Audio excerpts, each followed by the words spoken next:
When I was in elementary school, I hated Tuesdays. Every Tuesday, I got called out of class for speech therapy. And when I say called out, I mean over the loudspeaker so everybody could hear it. Kevin Cassidy, come to the office for speech therapy. Kevin Cassidy, to the office for speech therapy. I would grab my bins, take that little walk of shame to the door, as the other kids stared and laughed. Some days that was more obvious than others. But every day that walk felt the same for me. And to this day, I have no idea why they added that last part, for speech therapy. I feel like they could have done me a favor and said, Kevin Cassidy, come to the office to collect your lottery winnings. Or just, Kevin Cassidy, come to the office. That would be fine. But they always said for speech therapy. 1 in 5 kids reports being bullied at school. Reports. I was bullied a good bit. I never once reported it. Matter of fact, I wouldn't even consider that walk of shame a form of bullying back then. I was busy dealing with the stereotypical kind of bullying, like what you see in 80s movies, with a cool kid picking on the new kid, knocks his books out of his hands in the hallway, or embarrasses in front of girly lights, or even beats him up after school. All those things happen to me too. But honestly, they're easy to deal with for me than the constant threat of being mocked, never knowing that if when I opened my mouth, I'd be made fun of or not. That was harder. Spoiler alert, shake it out. I turned out okay. I had a happy childhood. But how? Well, that's what we're here to find out.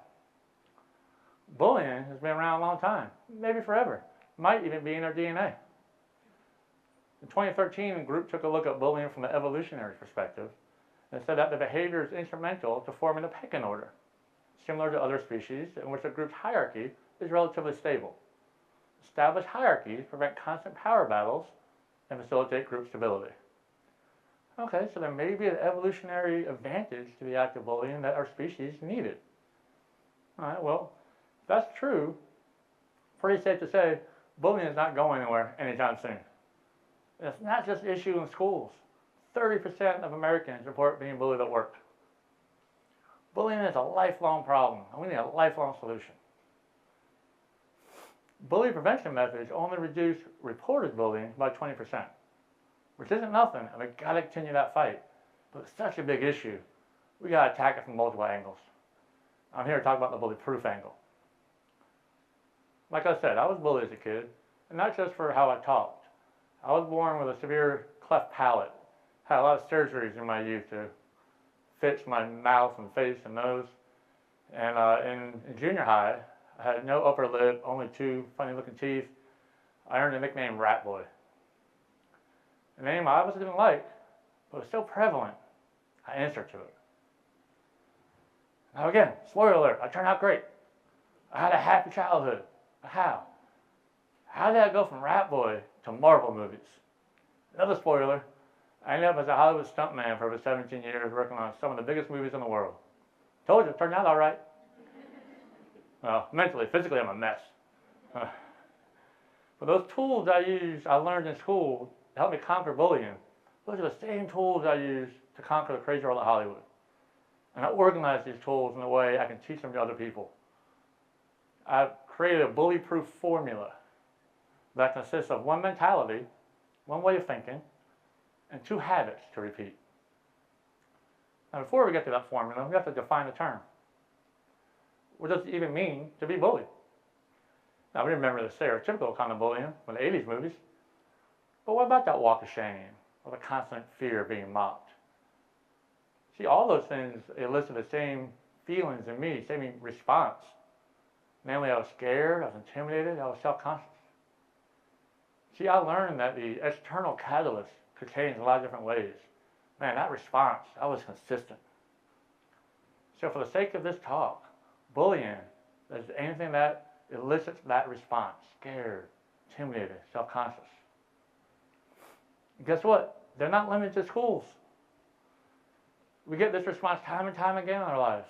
A lot of times during big life transitions, going off to school, a little scared, a little intimidated, getting your first job, maybe losing your first job and getting your second job, having a family, maybe an injury, having a divorce, retirement, empty nester. So many times these responses come into our lives.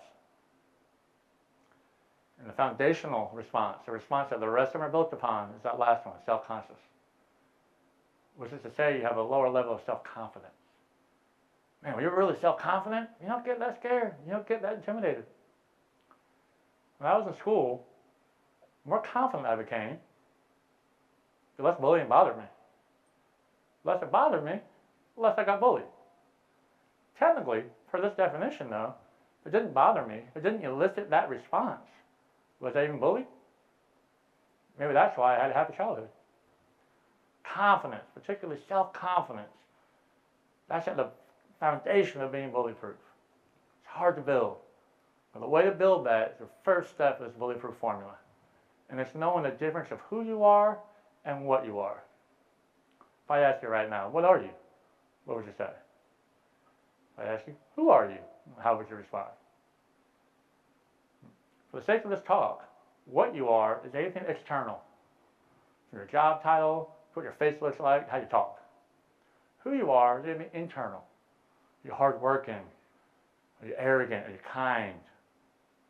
What you are is external. Who you are is internal. What I have been in my life, I've run the gamut. I've been a bully kid, been a popular kid, been a college athlete, I've been an inmate, been a pro athlete, been a school teacher, been a Hollywood stuntman, I'm now a business owner, author, a speaker, a father, a husband. I told you I had a good run. Life turned out good. But who I am, who I've always strived to be, is hardworking, tough, gritty, and honest. That always meant more to me. There's the key. Once you know the difference of who you are and what you are, you have to base your self-confidence on who you are. That makes it unwavering. Prioritize that over what you are.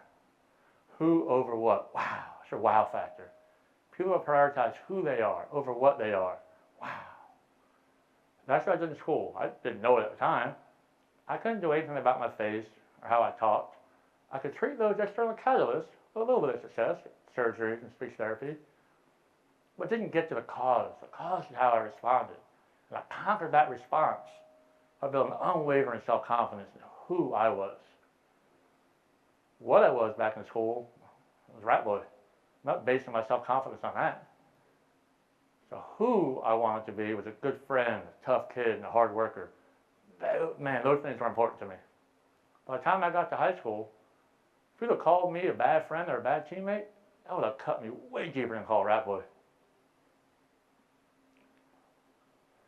Who versus what? It's a foundational step of building unwavering self-confidence. And the first step of the bulletproof formula. Now, great emperor of Rome, Marcus Aurelius, once said, when you need encouragement, think of the qualities the people around you have. This one's energy, that one's modesty, another's generosity. Nothing as encouraging as when virtues are visibly embodied in the people around us. We're practically showered with them. It's good to keep this in mind. Now notice, Marcus Aurelius didn't say powerful people, rich people, social influencers. He used any what qualities. He said modesty, energy, generosity, who qualities, he called virtues. Habit 1, build your team. Identify and gravitate towards the good people. For me, it was easy. I just kind of gravitated towards the people that weren't making fun of me. But I did this time and time again in my life. It's never hard to find the good people. It's even easy to be friends with them. You know why? They're good people. Comprehensive 25-year study by Dr. David McComb from Harvard concluded 99% of success is tied to one's reference group. He defined a reference group as a collection of individuals, friends, colleagues, mentors, and acquaintances with which a person regularly interacts and associates. Your peer group. Man, that's a big deal. Marcus Aurelius talked about it 1,800 years ago. Harvard proved it. We got to prioritize it. Habit 2 is even easier. Get active with these good people. For me, it was sports. Well, it could be anything. It could be theater, chess, gardening, doesn't matter. The more active you are, you build bonds. And great teams have strong bonds. To be active with these good people, that's the formula. That's it. Who over what? Base your self-confidence in who you are. Then find the good people. Get active with those people. Now, the most extreme example I have of this in my life is when I was in college, I got wrongfully arrested and sent to jail. I was told I'd be there 5 to 7 years till my trial came up, denied bail. Shut the door, walked away. Every what I had been, gone. I was no longer a bullet kid, a popular kid, college athlete, a pro prospect. I was inmate 23, E23. All my what's disappeared overnight. You better have a strong sense of who you are at that point. Luckily, I did. Not falling from old habits. Identify with good people. I'm in jail. That might be hard. Guess what? It wasn't. There are plenty of good people there. People with great wow factors. Wow. What a great person. Wow. How did he get here? 99% of your success is tied to your peer group. If these people did not find the good people, they made bad decisions and they end up there. And it's heartbreaking. Now get active. Again, I'm in jail. Not a very active community. No triathlons going on. But these good people, they play chess. I know how to play chess. But although these guys were mostly high school dropouts, I didn't last more than 5 moves in any chess game the 2 weeks I was in there. I got beat so effectively and efficiently, I couldn't even learn to get better. It's pretty impressive. It's because of that, because I knew who I was, and I found some good people, even in that environment, it wasn't debilitating. When I got out, man, I wasn't bitter, I wasn't miserable, I wasn't happy. I was able to move on with my life in a positive direction very quickly. Because that just reinforced the power of who you are over what you are. And I had built up an army of good people to help me on the way, to help me in that transition. That's what it really means to be bully-proof. Now, I'll leave you with this. I'll ask you again. If I ask you what you are, what would you say? If I ask you who you are, what would you say now? If you have a good answer for who you are, that's fine. Who do you want to be? Then prioritize that. Make that the base of your self-confidence, who you are. And find the good people around you and get active with these good people.